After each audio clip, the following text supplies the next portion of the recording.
minuga rahulikult saan ma magama minna.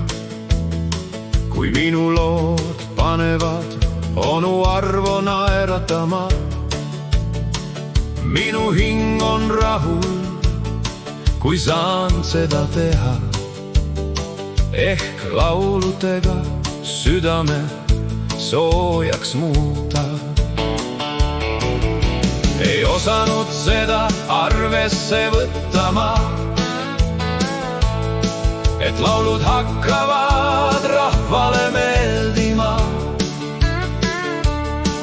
Onu Arvo naeratab, kui kuulab laule. Kas onu Arvo kutsub õie tantsule? Ei sama onu Arvost üle ega ümber. Onu Arvo silmis on lõvi laulumeister.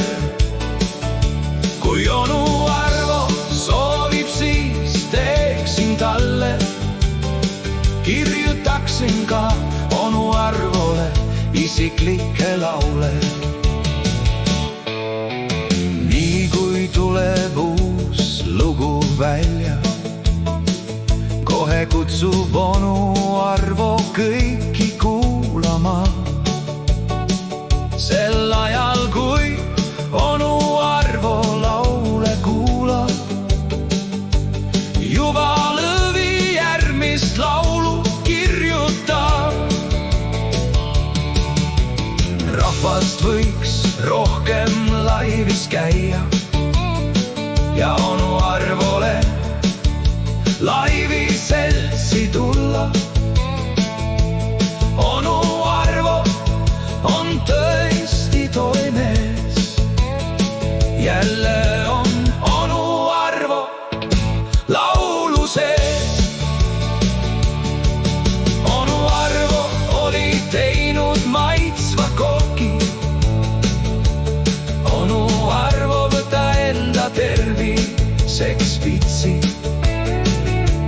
Laule oskab ta hästi, hinnata hästi. Onu Arvo mängib palju pilli. Onu Arvo laulu hääl paitab kõrvu. Seda kuulaks ikka päris palju. Laulu sisse saab panna selle, kui meeldib onu Arvo on meile. Eks peab vahepeal puhkama. Palju ei saa laule valmis teha. Öösel tuleb väga hea mõte, mida siis valmis kirjutame.